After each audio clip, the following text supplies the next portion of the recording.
Hi, everyone, and welcome to today's member story.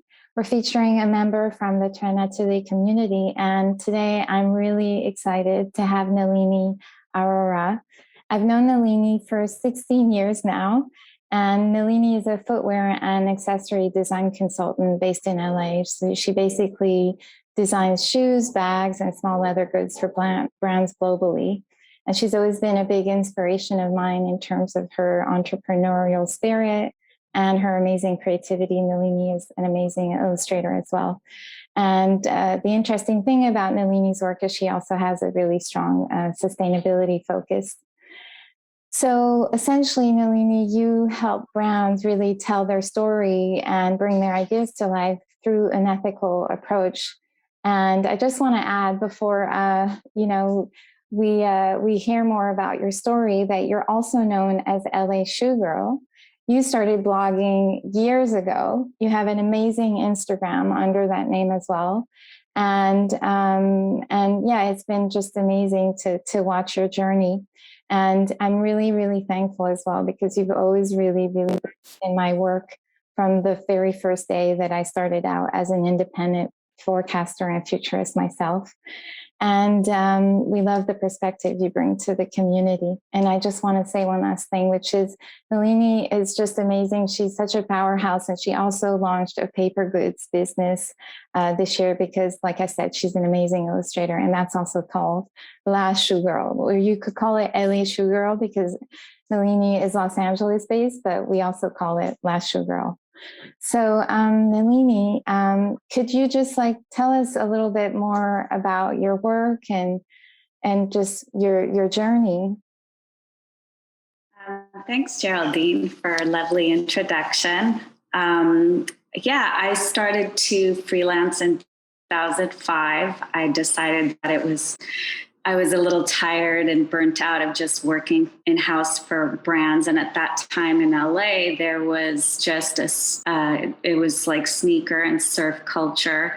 And I wanted to experience more. So I took the leap of faith and moved to Barcelona and started to freelance. And since 2005, I've worked for brands like Monique Goulier, Keds, Roxy, DC Shoes. And so I got to experience what I wanted, which is work with luxury, from anything from luxury brands to a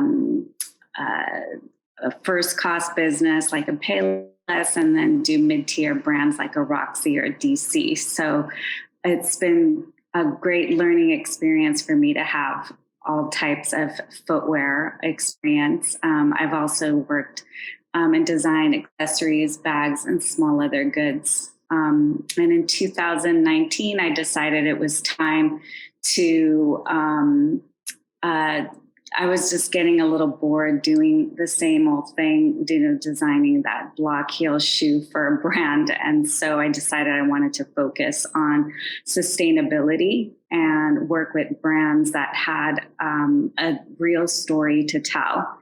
And it was not easy in the beginning. I was trying to get factories to make shoes with me, and I even offered to buy materials and sample.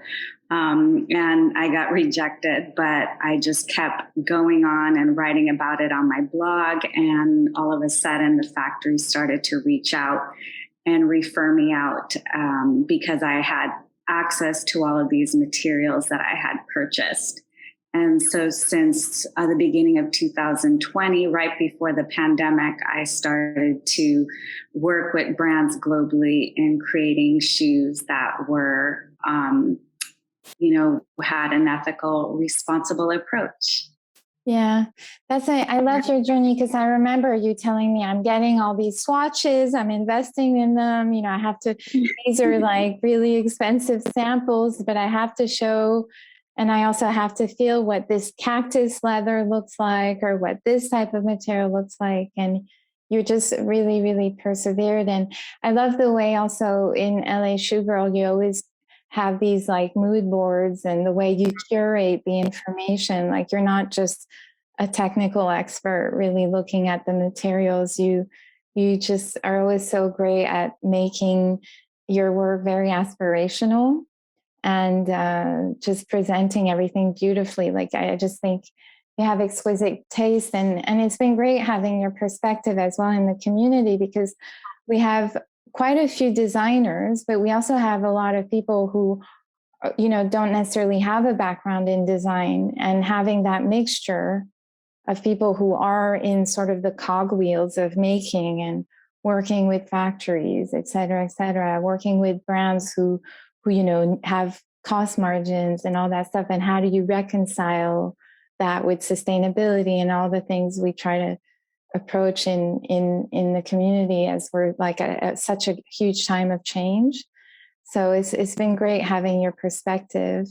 Even in our last session this week, when some members were like, it's scary when the brands don't want to listen to what we're telling them about sustainability. And you were just saying, well, I just say this, I just say that. And it just like, you always have this like sort of confidence, which is really nice, not like a cocky, annoying confidence, like a really wonderful, soft confidence. And you've really helped me. I remember starting out, you giving me resources in terms of like how to price myself, because I had no clue where to start. And so yeah, it's been really interesting. And I wanted to know, obviously, like we're very big on mission in the community, and I wanted to know a little bit more about, at this stage in your career, obviously it's been like, well, I guess it's a bit like me, we're going on to more than 20 years in fashion. Although, wait, you studied law, or you started out with a different degree. You have multiple degrees, but that's like a separate thing. But you have such an interesting journey. And I'm just wondering, like, with everything you know today, like, what do you think your mission is at the moment? My current mission is to help brands bring their ideas to life with a true sustainable focus, to challenge brands to realize their true brand story. A lot of times brands will come to me and say, oh, I just want to add like, a pineapple leather on this. And then I'll ask them like, okay, well, why? Why do you want to do just pineapple leather? And what about the sole? Is it recycled rubber? Is it leather? What's your true story? And so it's me kind of policing, like, if you're going to make the investment to start a shoe brand, let's really make it unique and special to you. And so it,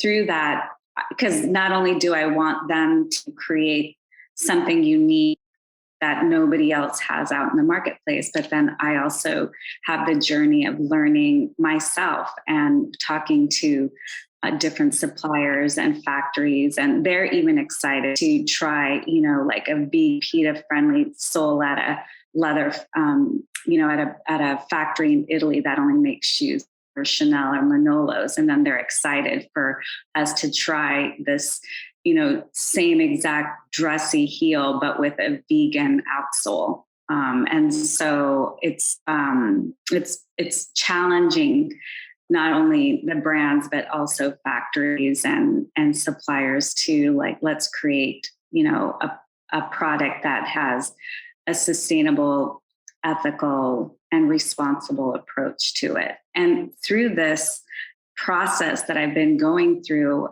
I've also asked myself, what's my responsibility personally and business wise? And so I've taken steps myself, and like, I've taken steps towards, thinking more ethically and responsibly. Like this shirt that I have, it's a men's shirt that I had, that an old boyfriend had given me, and that I would just wear like just around the house because it was so long, and I had it in a bag to give away. And I thought, oh, I love this particular brand that has cool men's or women's shirts that are like, have that men's appeal. So I started to cut it, and I to the tailor, and I said, I want you to sew it here and do this and that. And I wish I knew how to sew, but it was just fun to do that. And so now I'm like wearing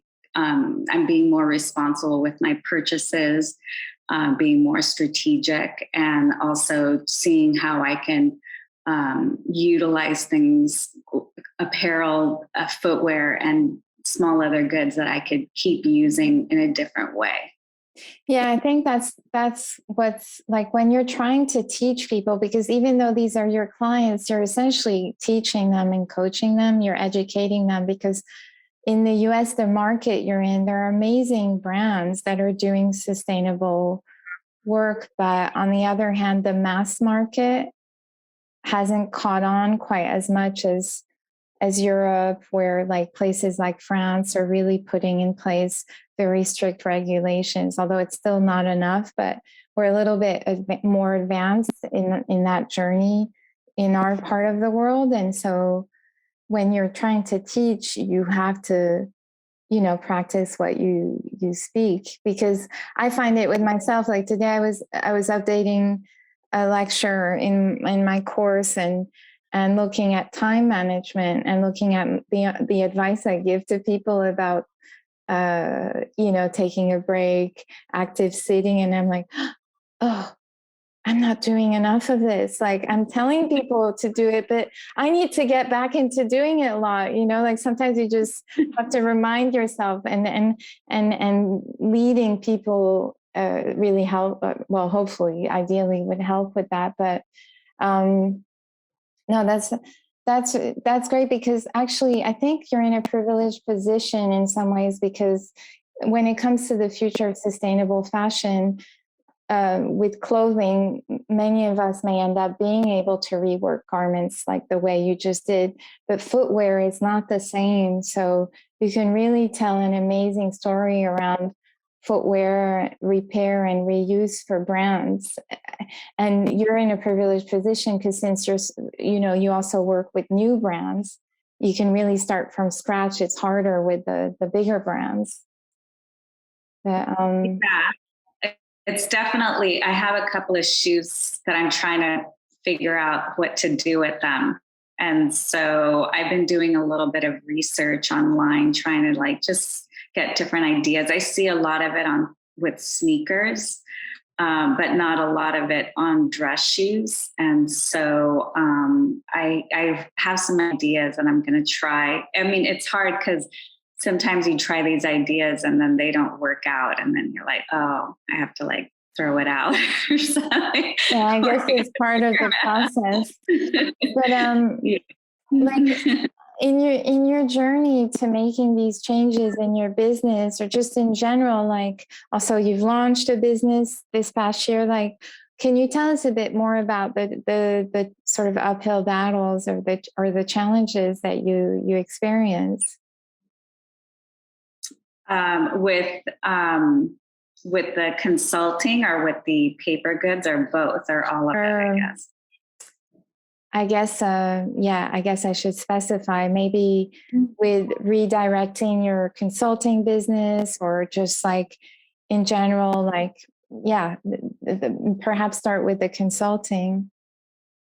Yeah. I mean, I would say up until about a year ago, I was consulting with large brands globally. And so it's been a major shift to not be working with bigger brands these days. And I'm working with a lot more startups. And so that part's been a little challenging, because it's definitely easier to work with big brands who just focus on footwear, because they know there's a process, and they already know, like, okay, we're going to open these many constructions, and we're going to do this and this, and they know already the costs that go behind it. But when you're working with brands, they don't know. And so it becomes, I have to tell them, well, it's going to cost this much. And it's, can you, do you have that money to be able to do that? And so that part is definitely challenging. And then in regards to developing the business, I mean, I've been really blessed and lucky to be able to have a consistent to have consistent business in the last year. So I don't really have any complaints there. I would love to work with a large brand that, where I can do what I'm doing with the smaller brands and see how that works out, because a lot of these bigger brands, I feel they're just doing what I said earlier, which is let's put a vegan leather on this and let's do this, let's do a plant-based. And are they really focusing on everything, like the packaging, how they, the factories, are they using factories that, pay good wages? And so, I would love to have the opportunity to do something like that with a larger brand. And so I'm crossing my fingers out today. I feel like there's so much you can explore, even in terms of the supply chain of repair and reuse, as we enter a time where also I think we need to slow down and produce less. So how do you reconcile that as well with brands that, want to exist and supply people? But like I said, I think shoes, because of the wear and tear, it's a little bit different. I think there's really interesting things you can do. And what I've always I thought was great with you, you've always had although you worked with these really big brands, but your eye has always been on the big picture, on macro trends, on the future, on society. You've never ever limited your vision on just design trends and what's the next color. You've always really expanded that. And so I just think it's great. You're so, pluridisciplinary, I guess. And that's the thing. I think it's hard to maintain that regularity with the business, but having the discipline that you have, I think probably what has helped you keep the clients, even though it's shifted to more startups, which can also mean more hand-holding. But Yes. but I'm just curious also, in terms of future trends and the mission of future trends, and just the Trend Atelier community, can you tell us a little bit more about your journey, or how you use future trends work and methodologies to just kind of support you?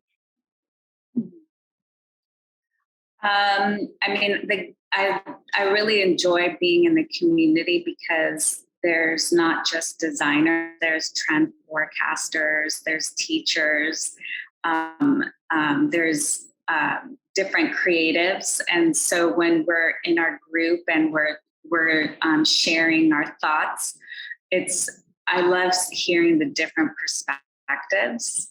I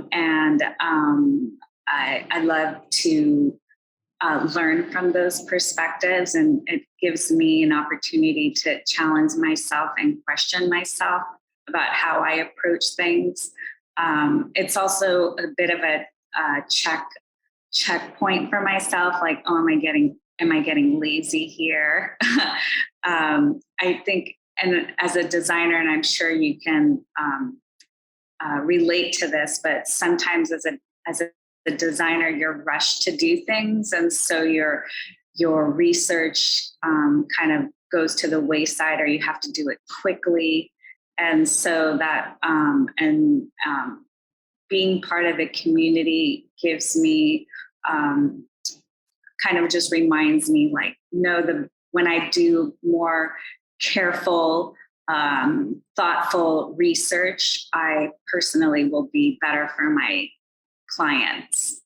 And I love going to the website and seeing the different links and reading links from the different people that post on there, and finding out about new places, new websites to maybe read or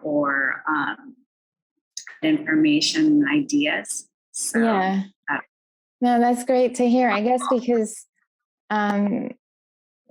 I feel that's always been a bit your point of differentiation, you seeking out something that maybe was away from what everyone is getting. Like, of course, it's really important to go on all the mainstream publications and know what the zeitgeist, the current zeitgeist of everything. But it's true in the community, we tend to talk about adjacent things sometimes, and so it's been great to also have designers who are really like you said, in the speed of doing things and making things and tight deadlines. It's such a tight schedule in fashion, and it's still taking the time to go in and expand their vision. And I'm just wondering, like, as you move forward, like, I can't believe it's going to be 2022, not in not too long. But what do you feel is next for you? I definitely want to expand my an illustration business. I've had this kids book idea for so long, and I haven't really done anything around it. But it's still a passion of mine, or a passion thought of mine, that I want to make it come to fruition. But I love illustration, and I would like to have more projects in that realm. I am super excited right now about these upcycling projects. And so I don't know, maybe there's something there that will, that will come out of that. I don't know. But for right now, that's like a passion project also, that I'm like looking around, ooh, what can I don't want this anymore, but can I use it for something else? So Yeah. I definitely want to explore that.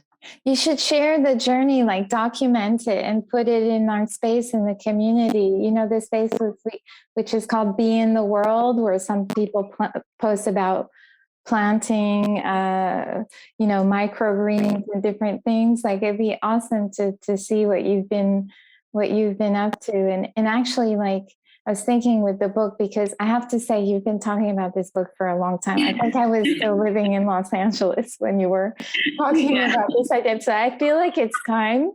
And maybe when you're ready, because I know you're super busy, you could join the group chat we have on writing, because we have like several writers in the community. So maybe that will help you when you're ready. They have their, like, get tips and things like that. But yeah, I feel like you'll always have a new project. You're constantly coming up with new ideas, even though it all makes sense together. Like, even your paper goods business and the illustrations you create for that totally make sense in light of the things you create for when you illustrate shoes, and your whole, like, creative process. You love to draw. So the book is, like, kind of makes sense with that. So even though they're new projects, it still kind of all makes sense. But maybe there's a way that I can marry the illustration with the sustainability aspect of it in my book. So I don't know. Yeah, or maybe like the sustainability stories for kids or something like that. Yeah. I don't know. But yeah, I'm excited. Well, I don't know if there's anything else to add. I think that kind of wraps it up for us otherwise. But I just wanted to share more about what you do in your work all the way in LA, and I'm in London. But just just how wonderful it's been to have you as a member, and as a former colleague and longtime friend. I'm very happy to be in your group and to learn from you and others. It's actually something I look forward to on a weekly basis. Oh, that's so great to hear. It's always really great to have you. And I'm sorry if sometimes during the video calls, I'll be like, Nalini, what do you think? Because you always have, a perspective that isn't like, you're looking at it in a pragmatic way. Like, your perspective is important, because it's we all have a different way of looking at the same thing. And so, but yeah, well, I think that wraps it up for now. But it was like I said, wonderful to have you, and we'll see you in the community.